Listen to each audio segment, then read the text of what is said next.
In the next 48 hours, game developer Monolith and parent company Warner Bros. Interactive Entertainment hope to gain new insight into a top-secret, unannounced console-based MOBA game that is entering the final stages of development.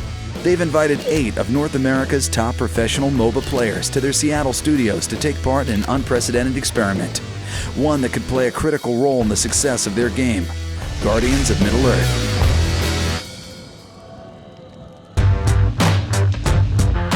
We're really excited to show you the game today. We've been working on this for a while now and been holding back, so you're kind of the first public to be able to see it who are actual hardcore gamers or MOBA players. So we're really excited about that. Before the developers can start collecting feedback, they need to get the pro players up to speed on the game's mechanics and key systems. A couple things we wanted to do was make the matches faster. We thought gamers would want to be in and out and on to the next round faster than you typically find in a PC MOBA. The other thing is, in general, all of the things that you put on your loadout are going to be stuff you slowly progress to unlock over the course of playing, leveling your profile, and earning coins to use to unlock all these different things. Bringing in a group of professional MOBA players to sort of give us feedback is a huge win for us trying to feel it out. Obviously, our day job is trying to make the game. Their day job is playing the game and really understanding what works and doesn't work about it.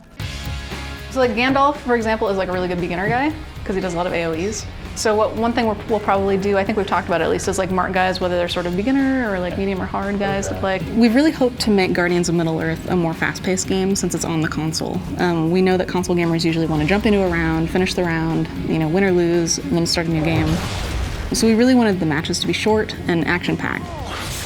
As we really nail down exactly all the features in the game, finish all the feature work, we're going to be able to incorporate some of this feedback.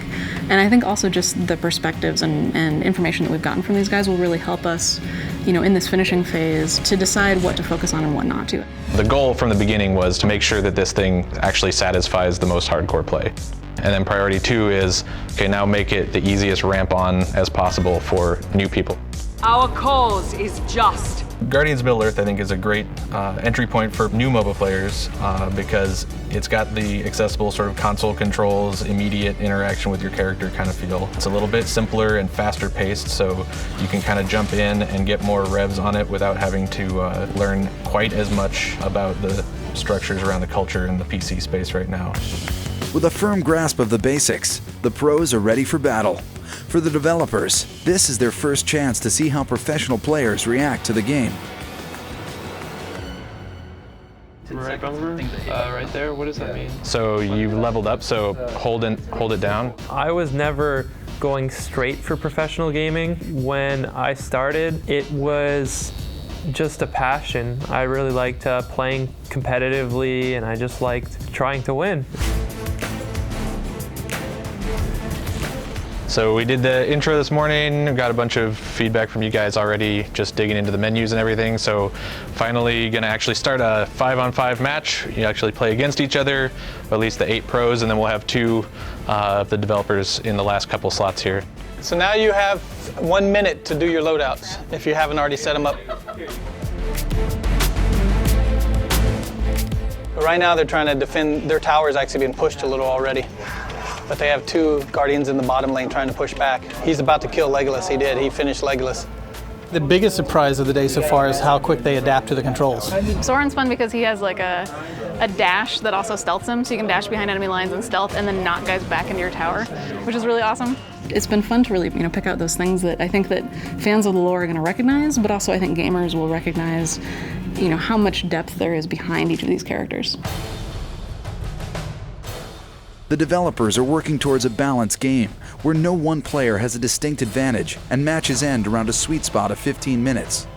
But the players are finding that not all Guardians are created equal, and matches last twice as long as expected. Oh, now you're going to prolong it because you're actually going to kill all of them, huh? Nice. Oh my God.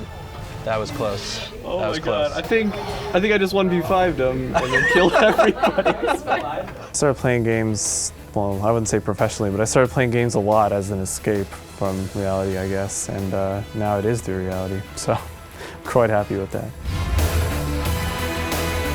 In the last half hour here playing this, how does it feel for just picking it up? And it's pretty easy picking it up. I mean, I think it takes about 5 minutes to figure out what the skill does, and really you just give it a little bit of thought. You get a really general sense of how the character should be played. I think the biggest struggle for me was like trying to figure out how to use my ultimate as a melee squishy DPS that also has a melee ultimate, where I'm like, oh man, it's AoE, I want to hit as many people as I'm dead. It was fun though. Like, if I actually got into range of 5 people and they didn't instantly kill me, then I could deal damage. As the clock winds down on day 1, players meet with the developers to discuss the matches and their recommendations for making the game more balanced and fun to play. It feels like a little too snowbally.